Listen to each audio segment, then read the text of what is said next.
Bill, good morning. How are you? Good morning. How's it going? Great. Was that as satisfying a win as this team has had in a long time yesterday? Yeah, well, it's a good win. Always good to win. It's good to win a division game, and yeah, definitely good to win. I'm assuming that you look at that punt return, and that is one of the reasons why you drafted Jones. Yeah, Marcus, contributed for us on defense and in the kicking game, and that was an explosive play on the punt return. He's also, doing the kickoff returns for us as well. So he's done a good job returning the ball and working into some playing time as well on defense. Bill, did the weather factor in any yesterday into maybe the way that you guys threw the football, especially in the red zone?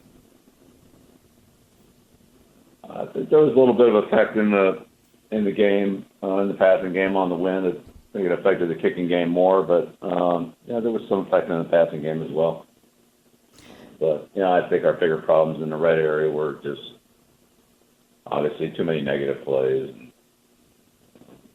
Weren't able to take advantage of our scoring opportunities, even though we were down there, and just didn't come away with enough production. Bill, we obviously talk about that a lot here. When you diagnose that, is that a MAC issue? Is that a play calling issue? Like what's your take on that when it comes to the red zone issues? Well, I mean, in general, I thought that we had decent production in the passing game when we were able to throw the ball, but we had too many plays where we were under pressure, and then there were too many plays where we were in long yardage situations that even though we completed it, didn't really have a chance to stay on the field. So penalties and negative plays are just we have to do a better job of eliminating those. Bill, you told us about how talented Zach Wilson was last week, and looking at his stat line and watching the game yesterday, how impressed were you that the defense was as prepared as they were to be able to contain him? Yeah, again, they did a great job, and it's really team defense trying to contain Zach Wilson and the running game and their skill players, and they have a good group of receivers and tight ends. Obviously, were very productive against us in the first game, but defensively we were able to play good complementary football at all three levels, on the line, at linebacker, and in the secondary, and they had a great day for us yesterday. Bill, at the end of the game, was your mindset to force them into punting the football because it was about 50 seconds to go and you weren't calling a timeout, and it seemed like the Jets weren't calling a timeout, and they kind of wasted about 20 seconds before they ultimately did. Was it your mindset to force them into punting or play for overtime? Well, we definitely knew that we were going to have a chance to get the ball back on some kind of punt play there. It's really a question is whether to rush it or return it, and ultimately we elected to return it, and got a good start on the play with blocking Hardy, the gunner on that side, and then got a couple key blocks from Schooler, Webb, Jennings, and then finally at the end there for Mac Wilson as Marcus was going in to score. But we considered both options there, and ultimately went with the return over the rush. Bill, the other thing that I was thinking about, because you had spoke about this a little bit, like some of the negative plays, especially in the red zone. As you kind of break down the film, is there a couple of things that are maybe contributing to some of those negative plays that you try to figure out? Maybe here's what the issues that's leading to the negative plays. They're pretty much all different. From the penalties to the negative plays to the missed opportunities. There were things that happened. I mean, you saw the plays. There were things that happened in different areas that were just totally unrelated from each other. So it's just, collectively we just have to do a better job. Bill, I lose my glasses all the time, so I can relate. But did you momentarily lose the challenge flag in the first quarter there? That's what it looked like. Well, as we looked at the play, it just didn't look like there was, A, worth the challenge, and B, that we would be able to overturn it anyway. So And just wasn't called a tip, so it would have had to. I don't know. I don't know if it was there or not. So in the end, I didn't think it was worth it. it just looked like it looked like it had been misplaced or something. That's all. I mean, it was, as I was reaching for it, kind of got another look at the play and got to look at it from upstairs, and just didn't seem like it was working. Bill, I know that you said yesterday that not starting Trent Brown was a coaching decision. Did that come yesterday or earlier in the week? It doesn't really matter. Bill, you look at the defensively what you were able to do to the Jets. I mean, you only held them to 6 first downs, which is pretty impressive. You talk about the team defense, but can you talk a little bit about what your front seven's been able to do, obviously with guys like Judon, Dedrick Wise.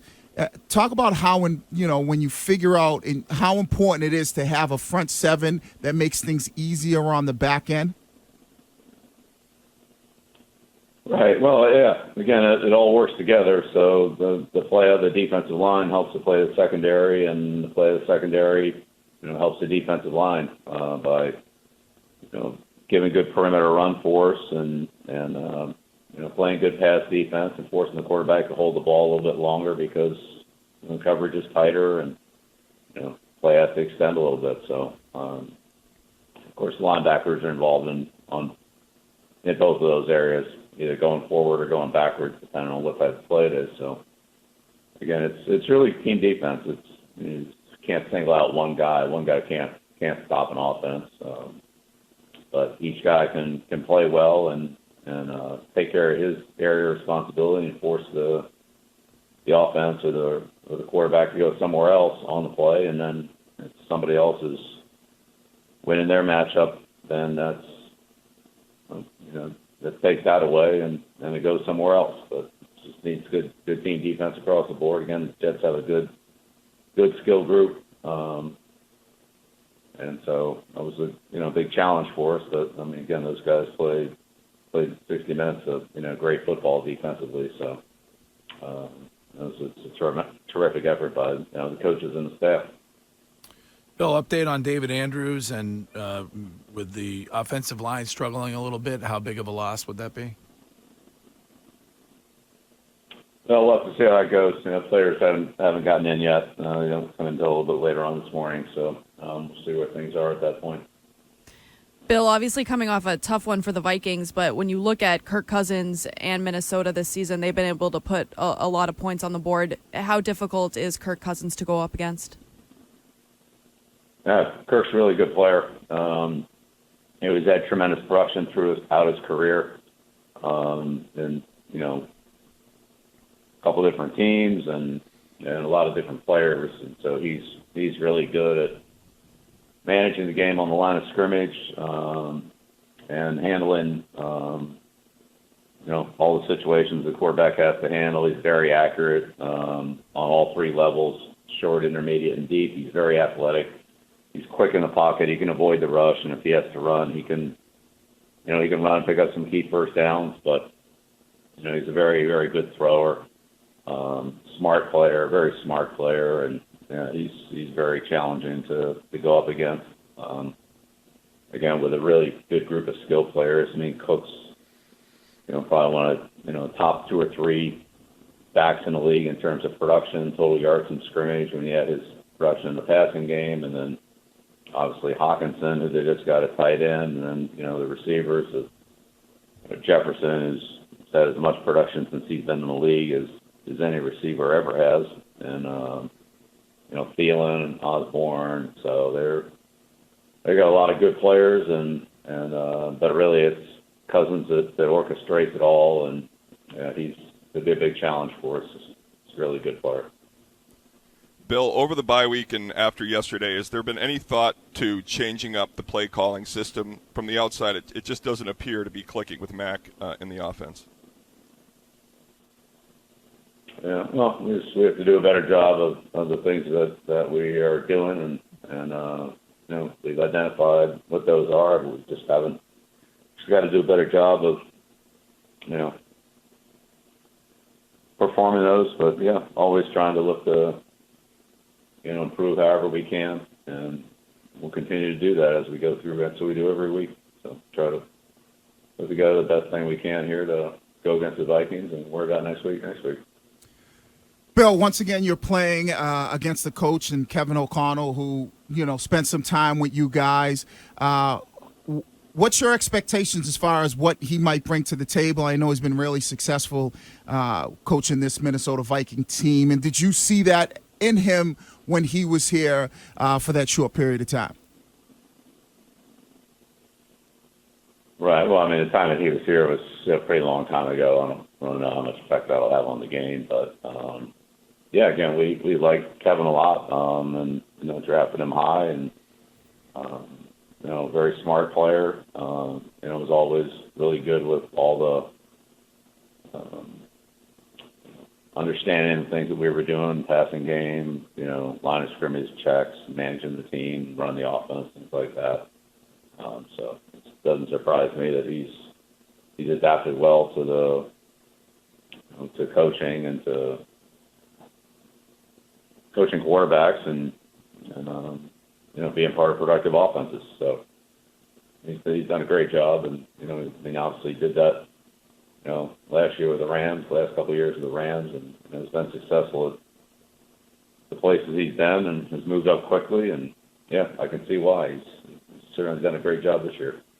They've been on a bunch of close games and won all the close ones. So he's managed the team well and managed those games well.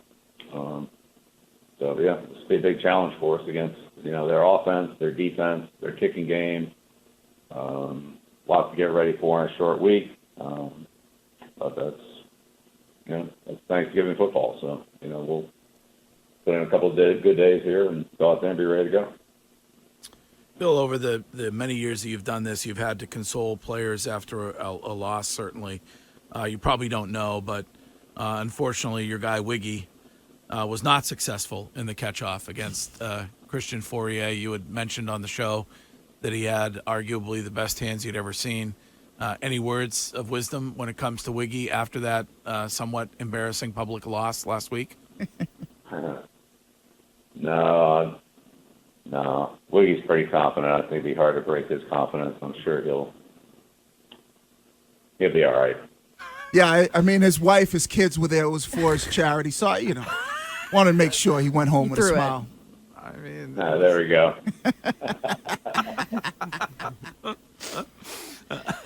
all right. And so what do you do? You know me, I'm a food guy. What do you do about Thanksgiving? Do you do Thanksgiving on Wednesday? Do you push it to Friday, Saturday? How does that work when you're playing on Thanksgiving? Yeah. We'll have to take a look at the schedule here, and won't be able to do it Thursday, but yeah, hopefully they'll figure something out. I'm not sure exactly where we are on that one yet, but we'll figure something out. Well, listen, I'll be over on the island. If you want to throw me an invite on Friday or Saturday, I'll be happy to stop by the house. Yeah. Yeah, it'd be tough to get over there with turn around playing again on Thursday here. Yeah. So yeah, be a busy few days for us, but we're looking forward to it, and a big challenge coming up this week with Minnesota, game that we haven't played in a while, but we know how good they are and how much respect we have for Coach O'Connell, his staff, and Coach Donatel. I mean, they do a great job defensively too. They got a lot of really good players. So, yep, time to turn the page here and move on. Be ready to go. So that's a hard no on coming by the house. I won't be there. All right, Bill. We'll let you get back to work, and we'll talk to you again on Monday. All right. All right, sounds good. Have a good week. All right, there you have it. Thanksgiving. All right. Happy Thanksgiving.